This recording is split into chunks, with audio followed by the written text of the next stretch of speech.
banging songs. But let's just talk about how attractive Moses gets. Hey guys, welcome back to my channel. If you're new here, I'm Kelsey. I'm the creator of Bite Size Ancient History and a recent graduate of Cambridge University. So at university, I studied classics and then Egyptology. So I started this series where I kind of review historical films and talk about their historical inspiration and historical fiction.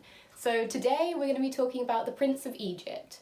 If this is content that you're interested in, don't forget to like and subscribe. Also, go check out my socials so that you don't miss out on anything. I would also now like to state that I'm not here to slander the film in any way. It's actually one of my favourite films and it has obviously banging songs and great animation, so I think it's fantastic. I'm just going to be looking at it from an educational point of view so you can learn something new about what actually happened and what might not have happened. So, before I get into it, I just want to say that I'm going to be looking at the Prince of Egypt purely from a historical and Egyptological standpoint, because I've personally never done religious studies in much detail, so I can't speak for how accurate it is to things like the Bible. As far as I know, it's based on the book of Exodus, and it's a pretty accurate reproduction of this narrative, despite just being like a children's cartoon.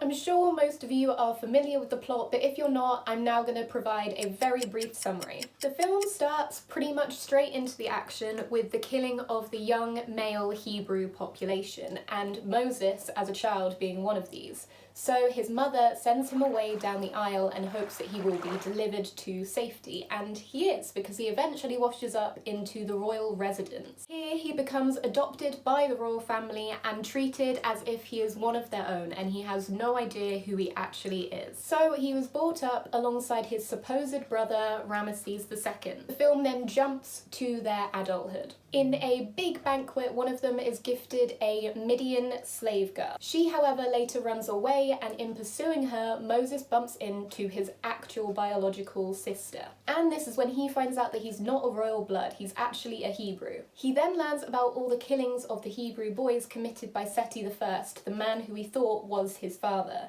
So eventually he runs away into the desert, upset by this and not wanting to be a part of this dynasty. In the desert, he is adopted by the Midian tribes and eventually goes on to marry the slave girl from before. As time passes again, he eventually receives a message from God.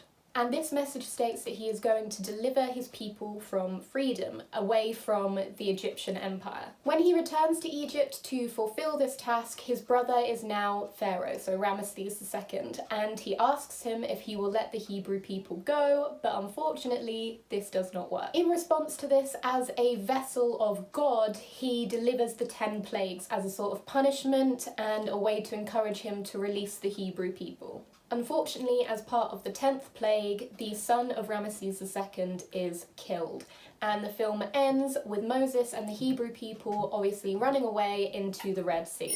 As a film that is obviously set in ancient Egypt, there is a billion things that I could say about every single scene and comment on the historical validity, the artistic designs, and so on. However, this is only a short video, so we will not be able to do this, and I think you would eventually get very bored. So I'm just going to start picking out some key themes and plot lines and commenting on them. So let's get into it, because unfortunately most of the themes and key plot points are very difficult to deconstruct historically. Like, there's a lot of scholarly debate surrounding it, so I'm just going to give you both sides and you can make your own decisions. As I said before, it is based on the book of Exodus, and unfortunately this does not give us an exact date, and we kind of need to piece together clues to just kind of suggest when it might have been set. So the main clue that most scholars rely on and pull out is the fact that the text states that the Hebrew slaves were helping build a city called Ramesses. And if you know anything about ancient Egypt, there were obviously many pharaohs called Ramesses. However, there was only one who was building a city actually named after himself. And this is Ramesses II, which is the one that we see within the film. So that's pretty great. If we are to go off this presumption, we know that we can date it to about the New Kingdom period of Egypt. And if you're not familiar with Egyptian timelines, don't worry. Old Kingdom, very, very far into the past, followed by Middle Kingdom, and then New Kingdom being the closest to our present day. With this date, we can say that generally the kind of architecture, artistic design, and key themes that are being promoted in this film are pretty relevant to this time period, so they've done pretty well there. Like the Ramesses II in the film, the real Ramesses also had a father called Seti I. So again, they've got this completely right, that's absolutely accurate. What's also accurate when it comes to Ramesses II is that when we see him as a child, he has this very weird hairstyle, which I always thought was very peculiar when I was younger, when I didn't know anything, but now is actually a pretty accurate depiction of young Egyptian children. And what this thing is actually called is the side lock of youth. And basically, when you see depictions of younger children in ancient Egypt, they always have this one lock of hair to kind of act as a symbol of their young age. Obviously, when we're talking about the Prince of Egypt, we have to talk about its principal character, which is Moses. As I said before, I'm not here to comment on if I believe that the Book of Exodus is real or not. I'm just here to present the historical information that I have. Unfortunately, there are no traces of Moses at this time outside of religious tradition. The earliest documents that we have are actually 4th century BCE, which is much later in time than the actual historical event. As I said, this film, this narrative, we presume is set in New Kingdom Egypt around the 13th century BCE. So the fact that sources are actually coming out of the 4th century BCE leaves us thinking about how accurate they might be. But obviously, not everything's going to be recorded, especially when it's something like this. If we do think that is historical fact, it doesn't portray the pharaoh very well. So he's very unlikely to commission any kind of reports or stela that might actually give us the historical record to say this is factual. So that doesn't mean that it didn't happen, but we just don't have the evidence to say that it did. Next, character-wise, I think it's quite cool to talk about the priests because they play a very interesting role in the film and are kind of portrayed to be these magical tricksters that are obviously they're against the actions of God because they represent kind of the more paganistic religion because of their multiple gods, and because of this they're not portrayed very well. It's like they're deceiving everybody. But I am excited to tell you that the way that they portray the magic of the priests is very real. In Egyptian religion, magic and religion were not two separate entities. The force of Egyptian religion was reliant on magic, or what they would call Heka. This is the driving force of their religious belief and the way that they believe the world to function. When they're performing any kind of ritual action, they're actually evoking this Heka and this magic. Not quite the way in the film where you see these parlor tricks. Again, it may have escaped historical record, I'm not saying it's true or false, but the evidence that we have is not quite like that. But magic was a very real thing to the Egyptian priests. Still towards the beginning of the film, we see Ramesses and Moses having slightly grown up and they're racing through the streets of Egypt in their chariots. So how accurate is this? Firstly, chariots were a very real thing in ancient Egypt, and we have evidence of them from around the 1600 BCE mark. They're also something that really would have been used by the royal family, so it's not surprising that we see the elite princes using them in this opening scene. They also would have been used competitively when they're kind of hunting or playing in sports. However, when it comes to evidence of them racing through the streets is when we have a little bit more of an issue. So we know that under pharaohs like Akhenaten in Amarna, through imagery, that there is a high possibility they would have travelled from the royal palace to the temples in chariots. However, would they have been racing is kind of an unneeded worry. Doesn't mean it doesn't happen, because obviously these are two young boys and they're messing around and the pharaoh himself is not happy with it. So that kind of, it could be, could not be, up to you. Also in this scene is when we first really meet the idea of slavery in ancient Egypt. Unfortunately, slavery is one of those things that's really hard to talk about because the way the Egyptian language works means that the way they refer to people that could be slaves is very hard to map onto modern languages. So our modern concept of a slave doesn't really fit theirs. And they have three types. So we have chattel slavery, bonded slavery, and forced labour.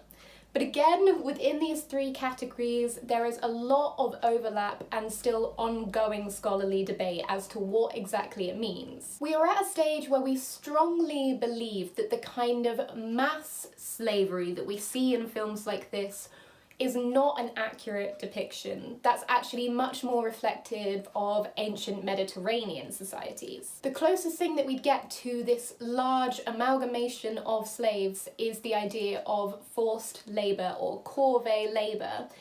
And it's very hard to tell if these are actual slaves or if it's kind of like your name is drawn up and you have to then perform a certain task. And that's much more likely.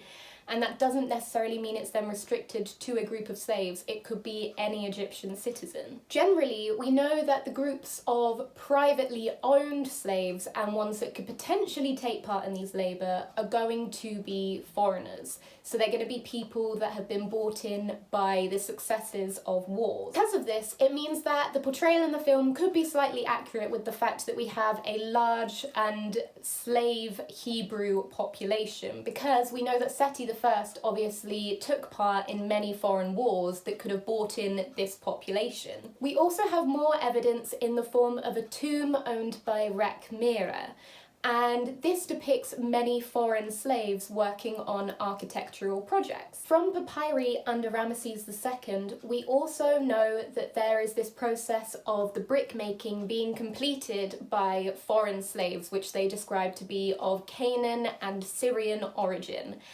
And this opens up a whole new can of worms, which is to discuss the ethnicity of the Hebrews at this time, because we don't have any Egyptian texts that really refer to them as Hebrews until slightly later on.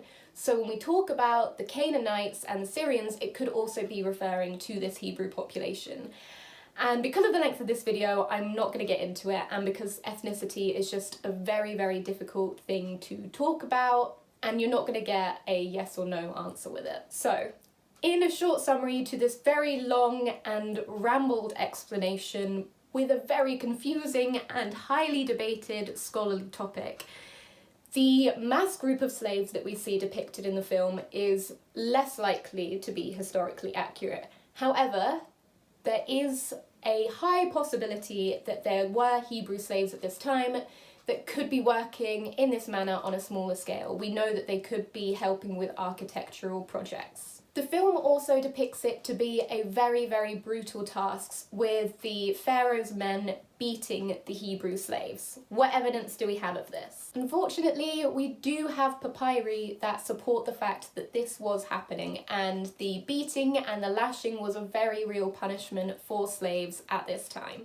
I just want to say that I absolutely love the artistic design of this film. I think some moments that are truly breathtaking, and I think what they've done is amazing because they've rooted it in very real ancient Egyptian art and architectural elements, and what they've kind of then done is create their own unique style, which I think is amazing.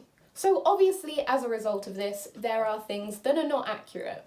But in a cartoon, you're never going to see a fully accurate portrayal of ancient Egyptian art and architecture, and I think it would look a little bit weird. But they have based it in reality, so many of the themes and motifs that emerge are very real. For example, we see this reoccurring motif of bound slaves or foreigners. And then obviously this plays into the key themes of the film with the Hebrew population. But the way that they depict it is exactly how the ancient Egyptians themselves depicted it. So you see it on the wall here, and interestingly enough, you also see it on the sandals of Moses, and we have a very similar example from Tutankhamun's tomb. One of my favourite scenes is when Moses has this moment of realisation, and he has this dream in the temple where all the images come to life. And if you watched my mummy video, which if you haven't, why haven't you? Go check it out.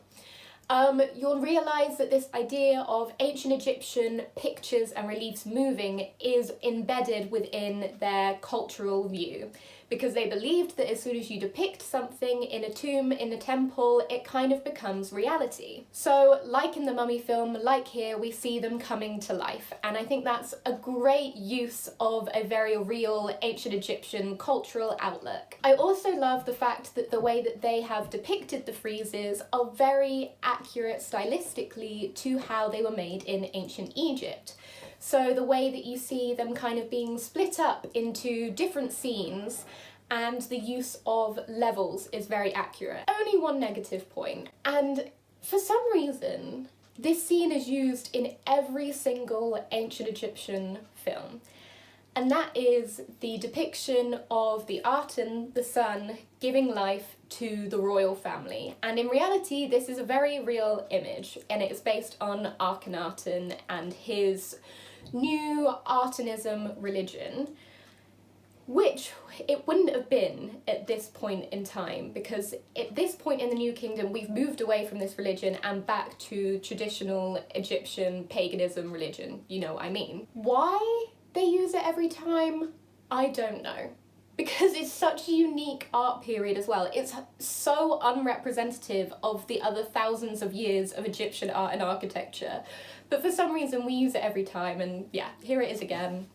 Keep note, in every future video you'll probably see it. When Moses returns to Egypt, he obviously approaches his brother and asks for the Hebrew population to be released. And of course, when your entire economy is based off slavery as it's depicted in the film, he's not gonna say yes to this, and he does not. So what follows are the 10 plagues of Egypt. And I'm excited to tell you that there's been a lot of scientific and historical work to kind of research this area and propose if this actually happened, if there's evidence for any of the plagues.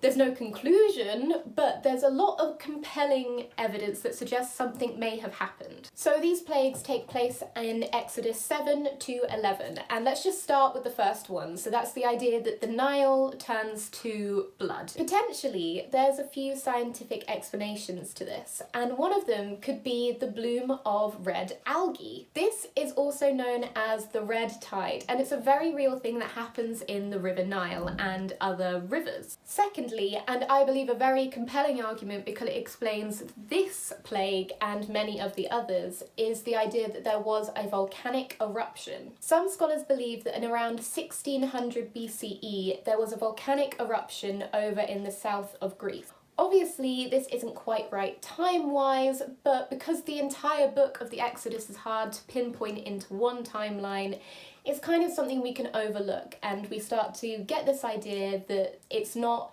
an exact map of historical events, but more taken different historical points in time to create its own narrative. What we have from this volcanic eruption and volcanic ash is a mineral called cinnabar. Realistically, this mineral can make water turn red. In addition to this, because the waters are now becoming polluted, we have the idea that the frogs could have been leaping out of the water all at once, so that kind of explains the next plague with the frogs. The chemicals from this eruption could then also cause something like acid rain, which could produce boils in humans. The acid rain itself can then also poison crops and grass, which obviously affects all of their live produce. Generally, it makes a very good environment for locusts to thrive, and then would also create a sense of darkness with clouds. So this explanation can justify some of the 10 plagues of Egypt, which I think makes it quite convincing if you're looking at the book of Exodus from the perspective of it's not an exact script of historical events, but is historically inspired from different points in time. Finally, as we get to the end of the film, we know that the Hebrews successfully flee and escape Egypt. Unfortunately, there is no historical evidence for such a mass movement of people, and we would expect something like that. But again, as it depicts the failure of a pharaoh, it could happen that he would just wipe it from historical record, as we have with unpopular reigns of other pharaohs. Unfortunately, I think that's all we're going to have time for today. So thank you very much for watching. If you enjoyed it, let me know in the comments down below. Also, if there's anything that I missed that you want me to talk about, let me know and I'll be happy to do another video. Thank you for watching. Bye!